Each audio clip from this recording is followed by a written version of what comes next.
psicografado por Divaldo Franco.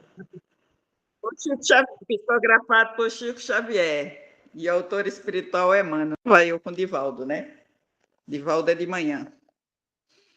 E o capítulo é o 92, intitulado Demonstrações do Céu. João fala no capítulo 6, versículo 30. Disseram-lhe, pois, que sinal fazes tu para que o vejamos e creiamos em ti? E o Emmanuel nos seus comentários, fala assim: em todos os tempos, quando alguém na terra se refere às coisas do céu, verdadeira multidão de indagadores se adianta pedindo demonstrações objetivas das verdades anunciadas. Assim é que os médios modernos são constantemente assediados pelas exigências de quantos se colocam à procura da vida espiritual. Esse é evidente e deve dar provas daquilo que identifica. Aquele escreve em condições supranormais e é constrangido a fornecer testemunho das fontes de sua inspiração. Aquele outro mentaliza os desencarnados e, por isso, é convocado ao teste público. Todavia, muita gente se esquece de que todas as criaturas do Senhor exteriorizam os sinais que lhes dizem respeito. O mineral é reconhecido pela utilidade. A árvore é selecionada pelos frutos. O firmamento espalha mensagens de luz. A água dá notícias do seu trabalho incessante. O ar expande informações sem palavras do seu poder na manutenção da vida. E entre os homens prevalecem os mesmos imperativos. Cada irmão de luta é examinado pelas suas características. O tolo dá-se a conhecer pelas puerilidades. O entendido revela mostras de prudência. O melhor demonstra as virtudes que lhes são peculiares. Desse modo, o aprendiz do Evangelho, ao solicitar revelações do céu para a jornada da terra, não deve olvidar as necessidades de revelar-se firmemente disposto a caminhar para o céu. Houve dia em que a turba vulgar dirigiu-se ao próprio Salvador, que a beneficiava, perguntando: que sinal fazes tu para que o vejamos e creiamos em ti? Imagina, pois, que, se o Senhor da vida foi dirigida semelhante interrogativa, que indagação não se fará do alto a nós outros, toda vez que rogamos sinais do céu a fim de atendermos ao nosso simples dever. Isso é tudo curiosidade, né? A curiosidade leva o ser humano a fazer coisas que, faz que nem diz o outro, até Deus duvida. Muitos vai ao médio vidente especulá-lo, e o que ele fala, sai falando para todo mundo. Isso é uma coisa muito chata, né? Então, cada um quer um sinal, quer ver as coisas. A gente tem que ouvir, ver, entender, ficar, analisar, mas não ficar especulando o que viu, o que deixou de ver, ou como acontece. Quando a gente quer ver as coisas maravilhosas, olha para o céu, quantas estrelas lindas está lá. A lua, cada dia mais maravilhosa, mais linda. Isso é uma demonstração muito importante. E ele diz assim, eu fui buscar, o que é demonstrações dos céus?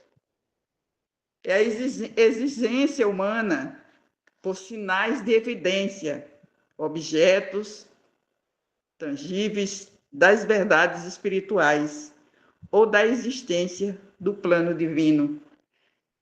Um ser humano encarnado que não tem essa possibilidade de ver as coisas do céu, e muitos que têm, a gente fica maravilhado, mas não para sair expandindo e querer fazer daquilo objeto de especulação, né?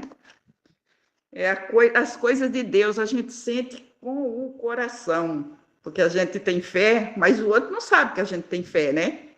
Então a fé é nossa. Então tudo vem de dentro de nós, do nosso coração. É isso. Então vamos à nossa oração de abertura que eu vou fazer hoje. A oração do meu amado e amigo, querido, doutor Bezerra de Menezes, que amo muito. Nós te rogamos, Pai de infinita bondade e justiça, as graças de Jesus Cristo através de Bezerra de Menezes e suas legiões de companheiros, que eles nos assistam, Senhor, consolando os aflitos, curando aqueles que se tornem merecedores, confortando aqueles que tiverem suas provas e expiações a passar, esclarecendo aos que desejarem conhecer a verdade e assistindo a todos quando apelam ao teu infinito amor.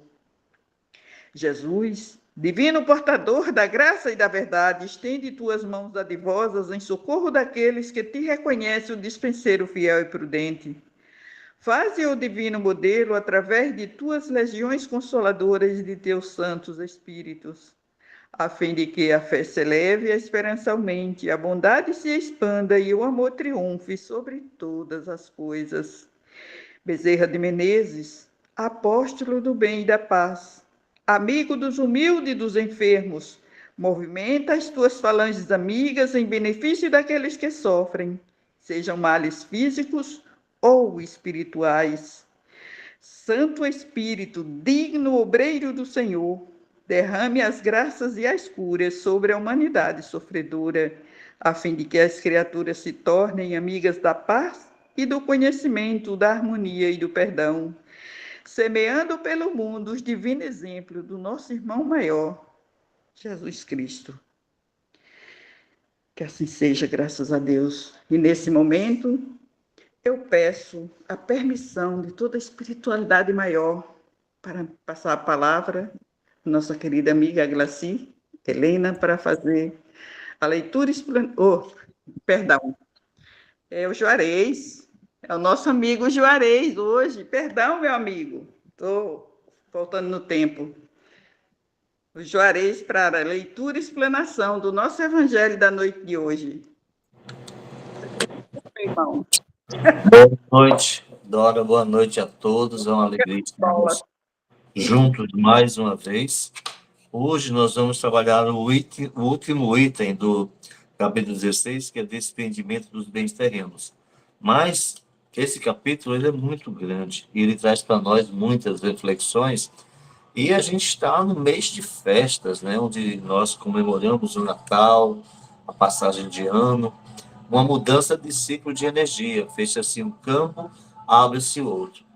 Como será que nós estamos fechando as vibrações desse momento? Como é que nós estamos refletindo para abrirmos o 2026? Como será que está a nossa consciência?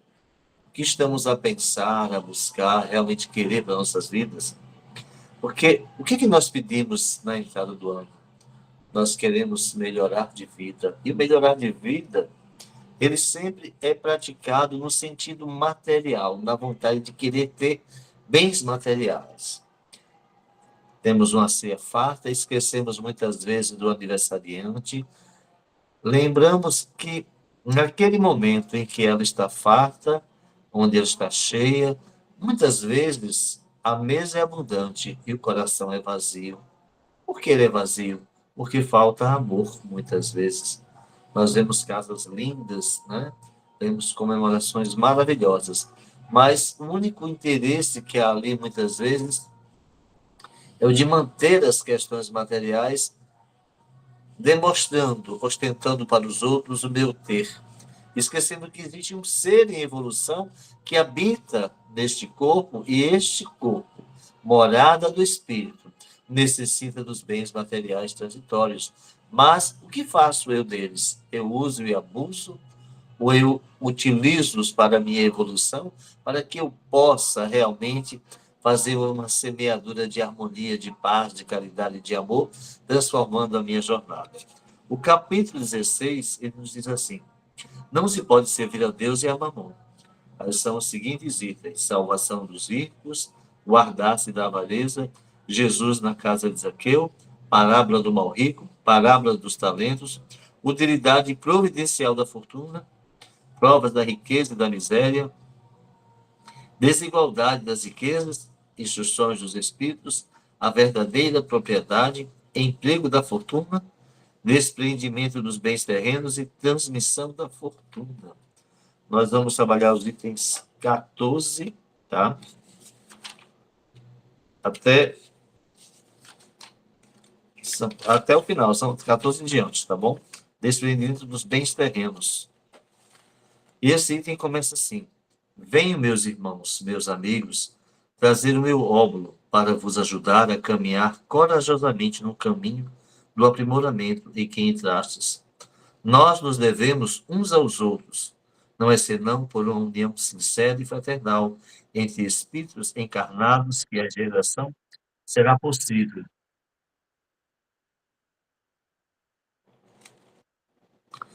Vosso amor aos bens terrestres é um dos mais fortes entraves ao vosso adiantamento moral e espiritual.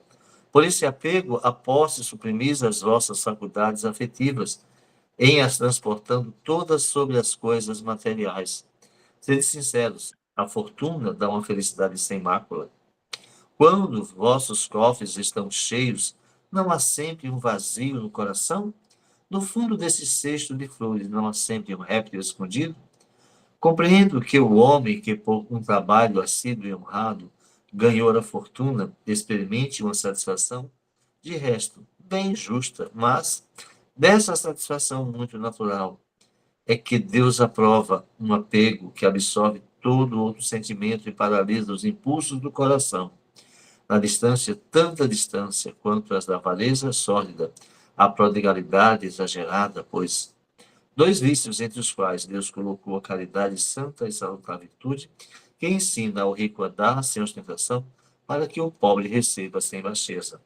Ou seja, dar a esmola, né, muitas vezes torna-se com que o outro se sinta humilhado.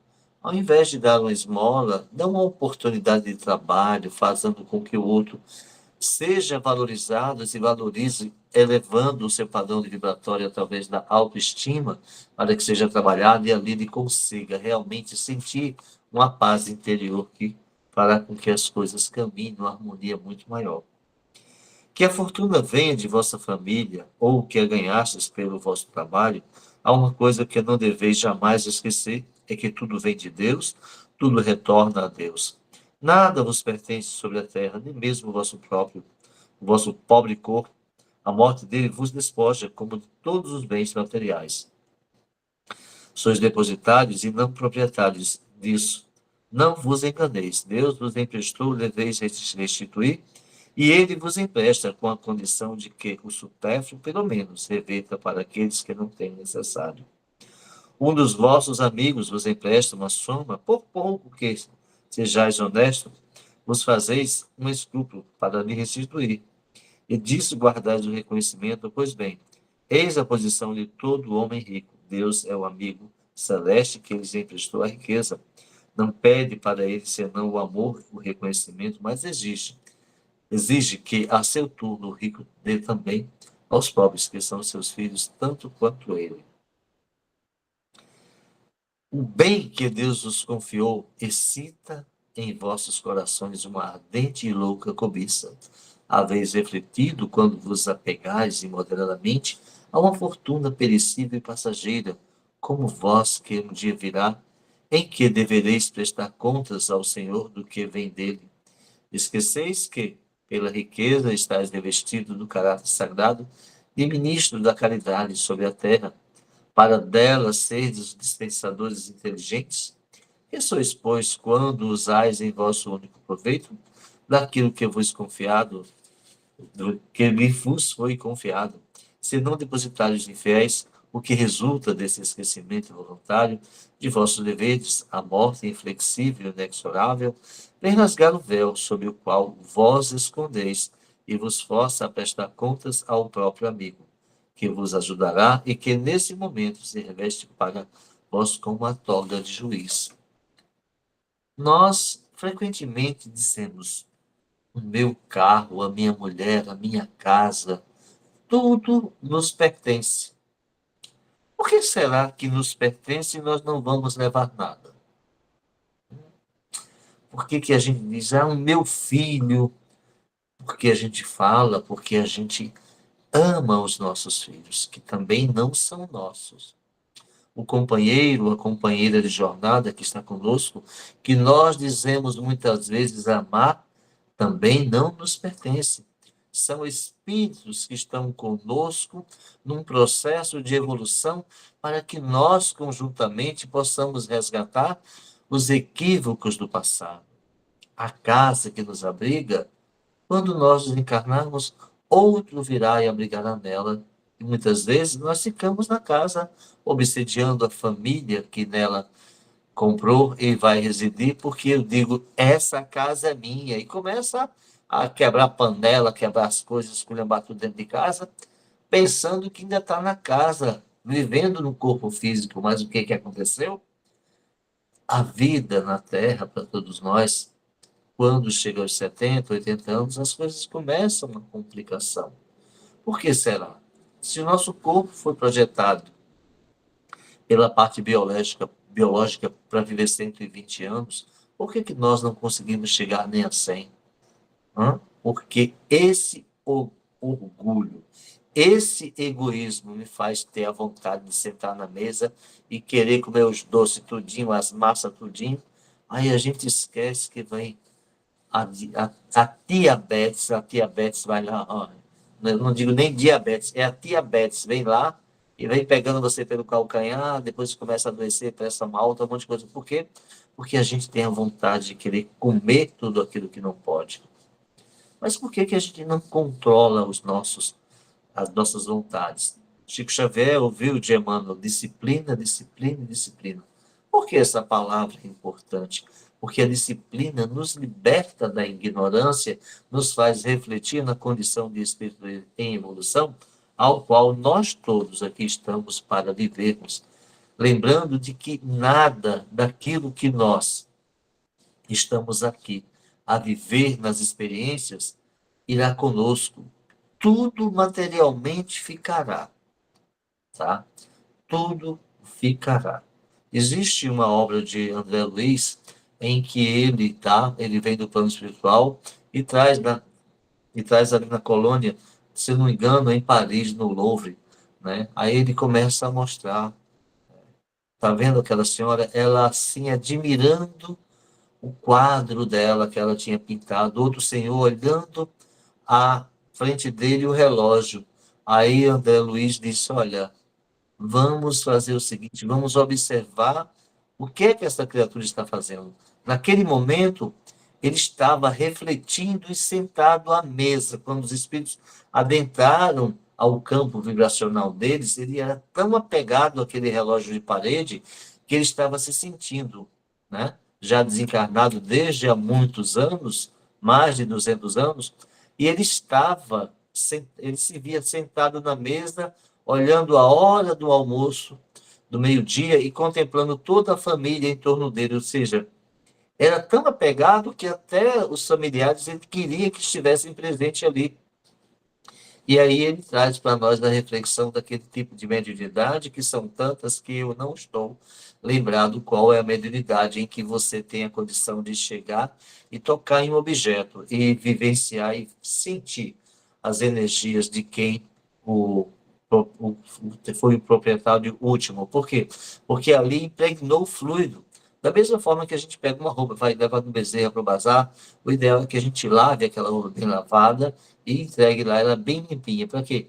Para que essas energias que nós depositamos nela, através do nosso suor, não caminhem para lá. Não fiquem com quem vai utilizar. Tá certo? Por quê? nada material nós vamos levar. Vamos continuar nossa leitura. É em vão que sobre a terra procurais vos iludir, colorindo com o nome de virtude o que frequentemente não é senão egoísmo, o que chamais de economia e previdência, o que não é senão cupidez e avareza, ou generosidade, o que não é senão prodigalidade. Em, em vosso proveito, um pai de família, por exemplo, se absterá de fazer a caridade, economizará, montará ouro sobre ouro. Isso diz é para deixar aos meus filhos o máximo de bens possíveis e lhes evitar cair na miséria. É muito justo e paternal, convenho, e não se pode censurar por isso, mas está aí o único móvel que o guia. Não é frequentemente um compromisso com a sua consciência para justificar aos seus próprios olhos e aos olhos do mundo seu apego pessoal aos bens terrestres. Entretanto, admito que o amor fraternal, o amor paternal, seja seu único móvel. É um motivo para esquecer seus irmãos diante de Deus, quando ele mesmo já tem o supérfluo. Deixará seus filhos na miséria, porque não terão um pouco menos desse supérfluo? Não é lhes dar uma lição de egoísmo e endurecer seus corações? Não é sufocar neles o amor ao próximo? Pais e mães, estáis em grande erro se credes com isso aumentar a afeição de vossos filhos, por vós, em lhes ensinando a ser egoístas para com os outros, ensinais ao ser para convosco mesmo. Ou seja, a gente quer juntar, né? Quer ter coisas para deixar para os filhos. Veja bem, coisas, casas, carros, dinheiro. E o que que acontece? O que mais nós temos visto na sociedade são as grandes fortunas deixadas como herança e em pouco tempo essa fortuna se esvai. Por quê? Porque aquela criatura que ali recebe, né, aquela herança, muitas vezes ela não tem a condição de saber como administrar. Muitas vezes a gente viu vários exemplos, temos aqui em Natal, e dois amigos estavam bebendo e aí ambos, cada um deu R$ 1 e jogaram na Mega Sena. Os dois receberam a mesma quantia de dinheiro. Um hoje se tornou um grande empresário. O outro continua sendo um operário trabalhando, porque enquanto ele tinha o dinheiro, ele utilizou de forma, tá, a apenas satisfazer a ele, ao orgulho, ao egoísmo e à vaidade dele. E o outro não. Pegou o dinheiro e começou a investir, fazer empresas, montar empresas, empreendimentos, dar emprego a muitas pessoas. E hoje ele é um dos grandes empresários que nós conhecemos aqui na cidade que soube fazer o que tem aqui no Evangelho. Ou seja, ele não foi dar esmola a ninguém, não. Ele pegou o que ele tinha e disse, não, eu vou começar aqui. Comprou um posto de gasolina, construiu um shopping, e aí foi crescendo e a coisa foi andando. E a gente vê que, ao mesmo tempo, os dois tiraram na Mega Sena. Mas um só pensou apenas e tão somente nele. E o outro também pensou nele, mas ele pensou grande, ele pensou em fazer a caridade e ajudar. Eu vou dar emprego. Aí começou os parentes do interior, os amigos que tinham uma capacitação profissional, ele começou a colocá-los como trabalhadores e aí deu uma condição deles crescerem. E conjuntamente ele também cresceu, ou seja, ele fez como um pai, que ao invés de pegar e guardar, né, com medo de alguém tomar, ele começou aquela multiplicação dos talentos. E a coisa está fluindo maravilhosamente bem. Então a gente tem que refletir para ver como é que a coisa flui. Quando um homem trabalhou bastante com o suor do seu rosto, amontoou bens, vós ouvis frequentemente dizer que quando o dinheiro é ganho, se lhe conhece o melhor valor, nada é mais verdadeiro.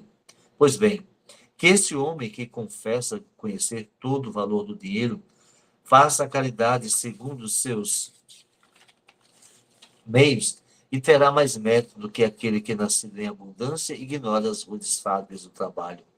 Mas que, ao contrário, esse mesmo homem que lembra suas penas, seus trabalhos, seja egoísta, duro para com os pobres, é bem mais culpado do que os outros, porque quanto mais se conhece por si mesmo as dores ocultas da miséria, mais se deve procurar as aliviar. Infelizmente, há sempre no homem de posse um sentimento tão forte que o apego à fortuna e o orgulho, não é raro se ver o felizardo atordoar o infeliz que implora a sua assistência.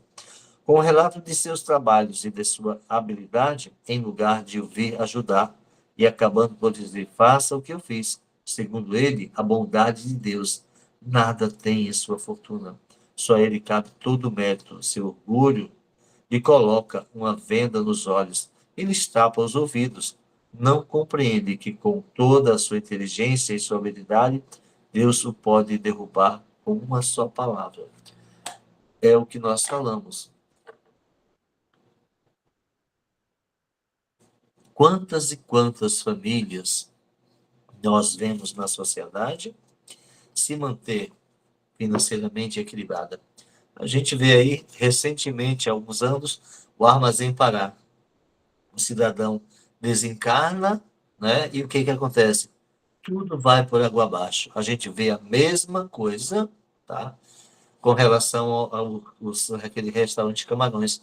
O patriarca faleceu, mas eles se estruturaram de uma forma a manter, tá? Empregos, moradias, pessoas com a condição de ajudar, ou seja, a caridade no evangelho é distribuída de duas formas. Uns pensaram somente em si, os outros pensaram em ajudar e manter as coisas caminhando. Então, são duas formas de nós administrarmos a vida. Né? E cada um carrega em si o dom de ser capaz. Esbanjar a fortuna não é desapego aos bens terrenos, mas negligência e indiferença. O homem, o depositário desses bens, não tem mais o direito de os dilapidar quanto de aos confiscar em seu proveito. A prodigalidade não é a generosidade, mas, com frequência, uma forma de egoísmo tal que atira ao ouro a mancheias palavras, satisfaz uma fantasia, não daria uma moeda para prestar serviço. O desapego aos bens terrestres consiste em apreciar a fortuna para seu justo valor, em saber servir-se dela para os outros e não só para si, a não sacrificar por ela os interesses da vida, a perder sem murmurar, sem se apraz. A Deus ou a retirar, se por reveses imprevistos os tornares um outro jovem, dizei como ele, Senhor, vós me haveis dado, vós me haveis tirado.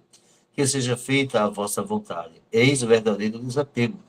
Seres submissos primeiro, tendes fé naquele que vos tendo dado e tirado pode vos restituir. Resistir com coragem ao abatimento, ao desespero, que paralisam em vossa força, não vos olvideis jamais quando Deus vos afligir, que ao lado da maior prova colocai sempre uma consolação, mas pensai, sobretudo, que há bens infinitamente mais preciosos que os da terra. Esse pensamento vos ajudará a vos desapegar desses últimos. Pouco valor que se atribui a uma coisa faz com que menos sensível seja a outra perda. O homem que se apega aos bens da terra é como a criança que não vê senão o momento presente. Aquele que a ele se prende é como adulto que vê as coisas mais importantes, porque compreende essas palavras do Salvador. Meu reino não é deste mundo.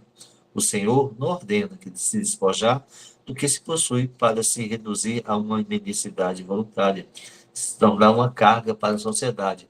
Agir assim seria compreender mal o desapego dos bens terrestres. É o egoísmo de um outro gênero, porque é se isentar da responsabilidade que a fortuna faz pesar sobre aquele que a possui. Deus dá a quem lhe apraz, bom para gerir em proveito de todos. O rico tem, pois, uma missão. Missão que pode vô-la dar e renunciar ao benefício do bem, que se pode fazer é administrando-a com sabedoria, sabe passar sem ela quando a não tem, sabe empregá-la utilmente quando possui, saber sacrificá-la quando isso é necessário, e agir segundo os desígnios do Senhor, que aquele a quem chegue, que se chama uma boa fortuna, diga a si mesmo, Deus, meu Deus, vós me enviaste um novo encargo, dai-me a força de o cumprir segundo a vossa santa vontade. Eis, meus amigos, o que eu entendi vos ensinar quanto ao desapego aos bens terrestres. Resumirei dizendo, sabei-vos contentar com pouco, se sois pobre. Não invejeis os ricos, porque a fortuna não é necessária à felicidade. Se sois ricos, não ouvideis que esses bens vos estão confiados e que vós devereis justificar seu emprego como sendo tutores. Não sejais depositários infiéis, os fazendo servir a satisfação do vosso orgulho e da vossa sensualidade. E não vos criais o direito de dispor unicamente para vós daquilo que não é senão um empréstimo e não uma doação. Se não sabeis restituir, não tendes mais o direito de pedir, e lembrados de que aquele que dá aos pobres se quita da dívida que contrai com Deus. Lacordaire, Constantin, 1863. A gente vai parar aqui para dar uma refletida. Olha, se nós estamos aqui, vivendo as experiências necessárias à evolução, muitas vezes as pessoas buscam, e aqui, o que mais nós estamos vendo na atualidade é a ostentação das pessoas em redes sociais, mostrando uma vida que não possui. Porque o orgulho, o egoísmo e a vaidade quer que eu pareça ao outro que eu tenho um padrão de vida que não condiz com a minha realidade. E muitas vezes, aqueles que têm um padrão de vida e vivem, não ostentam de forma nenhuma, pela insegurança que aquela ostentação pode gerar em sua vida. Ele faz essas colocações com relação àquele que recebe uma grande fortuna e faz com que ela seja utilizada de forma a gerar empregos, rendas, dar condição de transformar vidas. E também ele fala daqueles que são egoístas e pensam tão somente em si, fazendo com que todo o dinheiro que se tenha possa dele ser uma condição de uso para si próprio, sem se lembrar que não sou proprietário, sou usufrutuário para que eu possa, através da experiência, lapidar o meu espírito buscando a evolução. A caridade é uma bênção, é um amor em ação. Mas quando nós temos o dinheiro e não queremos dar para ninguém, muitas vezes a gente vai no sinal e aqueles amigos nossos, aqueles irmãos nossos chegam ali fedendo, com mau cheiro, uma catinga de cachaça danada, chega com aquele limpador no para-brisa e a gente quer que ele saia de perto, porque primeiro tem medo, gera insegurança, e muitas vezes nós não queremos dar o dinheiro, porque aquela criatura, ela vai tomar cachaça, vai se drogar, não importa o que ele vai fazer com o dinheiro, o importante é que nós viemos a poder ajudar, já que eu não quero dar o dinheiro, mantenha ali no carro uma maçã, uma banana, uma laranja, uma fruta, que você possa chegar e dizer, meu irmão, eu estou aqui sem dinheiro, mas eu passei no supermercado, tem essa fruta aqui e dá. Eu garanto que ele vai olhar para você com um sorriso, com a cara de felicidade. Por quê? Porque ali no meio da rua o sol está quente, a fome está batendo, você também, e ele está ali buscando, muitas vezes, ter a condição de aí fazer as coisas que ele quer. Mas quando a gente pensa nas coisas desequilibradas, eu não vou dar porque ele vai fazer isso ou aquilo outro, a gente já está pensando e lembrando que o nosso pensamento, ele tem um poder muito grande. O importante é saber como vamos utilizar esse pensamento. O item 15. O princípio segundo o qual o homem não é senão o depositário da fortuna que Deus lhe permite gozar durante a vida, tira-lhes o direito de transmitir aos seus descendentes, ou seja, essa interrogativa traz a seguinte reflexão que Kardec traz para nós. E é o Espírito São Luís que fala em Paris, em 1860. O homem pode perfeitamente transmitir, ou seja, a gente viu aí, o do Armazém Pará transmitiu a fortuna. Mas o que é que os filhos fizeram? Ele desencarnou e ela ficou com eles. Mas eles não souberam utilizar de maneira sábia para que a empresa, tão bem estruturada e tão bem conceituada no Estado, se mantivesse e eles tivessem uma vida, tá, dando empregos, moradia e vivendo bem. Ali o egoísmo prevaleceu. Aí a gente vai ver os Camarões, onde ali houve um diálogo entre os irmãos, uma reunião e uma orientação para que as coisas pudessem dar emprego e renda, não só para eles, mas para as pessoas que ali estavam com eles. Ou seja, houve a questão da caridade, da racionalidade para que as coisas fluíssem. O homem pode perfeitamente transmitir depois da morte o que gozou durante a vida, porque o efeito desse direito está sempre subordinado à vontade de Deus, que pode, quando quiser, impedir seus descendentes de gozar. É assim que se vê desmoronarem fortunas que pareciam solidamente estabelecidas.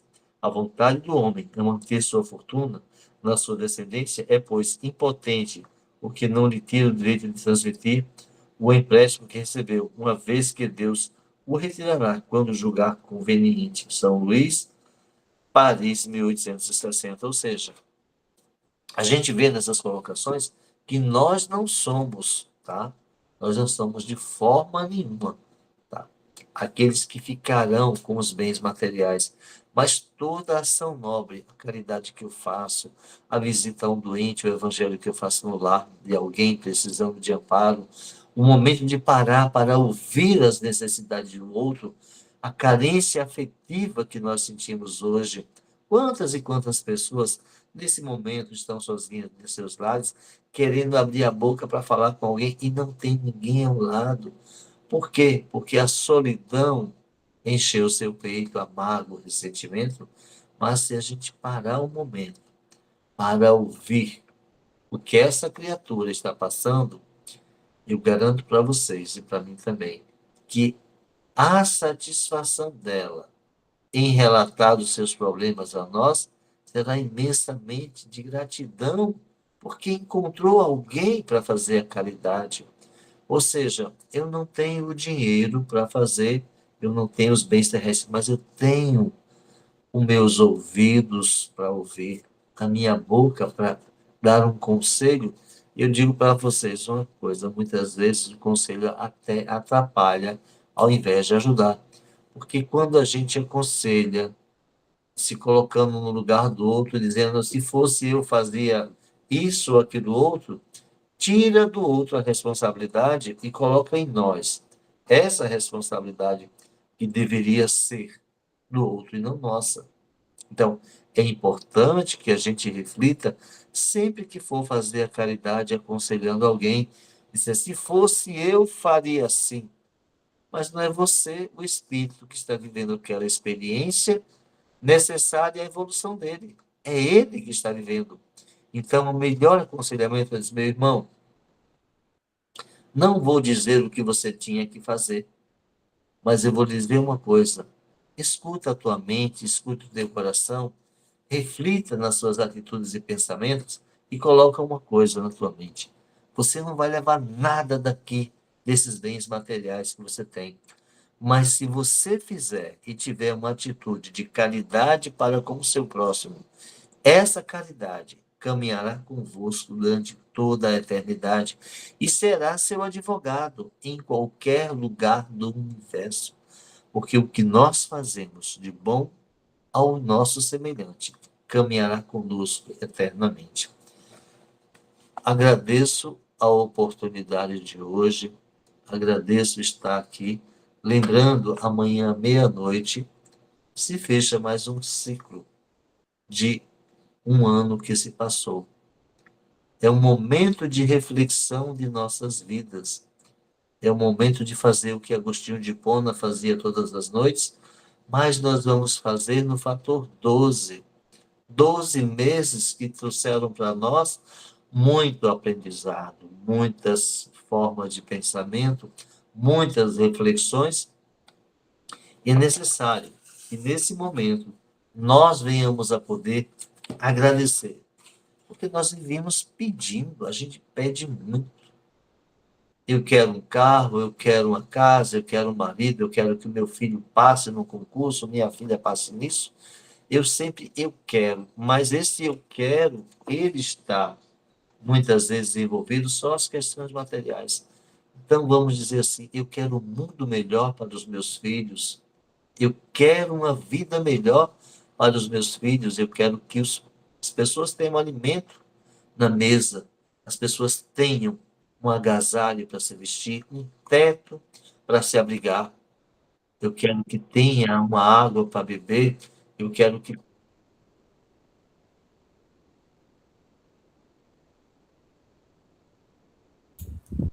Eu acho que caiu a internet dele. Então, vamos dar continuidade no encerramento.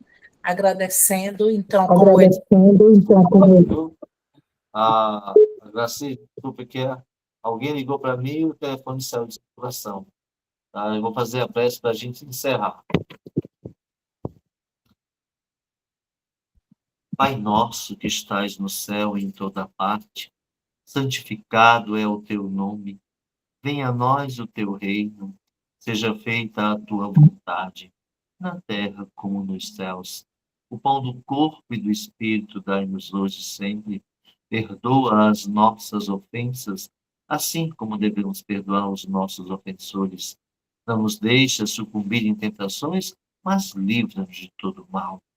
Ave Maria, cheia de graça, o Senhor é convosco. Bendita sois vós entre as mulheres. Bendito é o fruto do vosso ventre, Jesus. Santa Maria, Mãe de Jesus, rogai por nós, pecadores, agora e na hora do nosso desenlace, e para todo sempre. Jesus amado, Mestre querido, a ti ofertamos essa prece, pedindo que ela resplandeça de luz, de paz e de harmonia para todos os lares que estão conosco nesse Evangelho, para aqueles que se encontram nos hospitais, nas casas de saúde, nas penitenciárias, nos orfanatos, nas creches, nos leprosários, perambulando pelas esquinas da vida.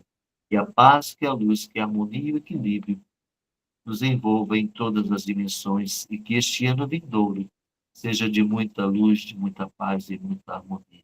Que assim seja, graças a Deus. Com você, Graci. E com essa prece, com essa harmonia em nossos corações, a gente agradece ao Pai, agradece a Jesus, nosso irmão do planetário, a Mãe Santíssima, Virgem Maria, continua cuidando e aquietando aos nossos corações aflitos, que só tu sabes aonde dói, só tu sabes aonde está necessitando, merecimento também, merecer para servir, servir para merecer. Nós agradecemos todo ano a ajuda do doutor de Menezes, toda essa egrégora de luz que fazem parte desse evangelho de todas as noites. Agradecemos a espiritualidade a mim, tudo, por todos os dias, pelas intenções, pelas pessoas que aqui estão presentes, mesmo por aquelas que não puderam estar, encarnados e desencarnados.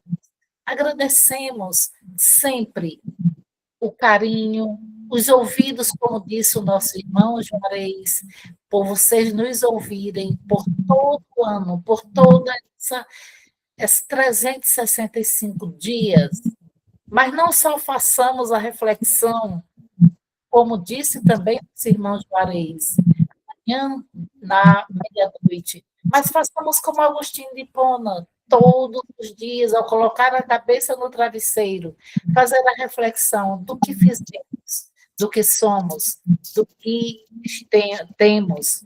E pedimos também a toda a egrégora de luz que se faça presente em todos os lares, aonde há um irmãozinho que ainda não se entendeu que a vida continua do lado de lá, se faça ver a luz, caminhe na luz, tira toda a energia deletéria de todos os lares, que a harmonia se faça presente. O amor e o perdão, ensinamentos de Jesus. Paz e luz e até amanhã, com a graça de Deus.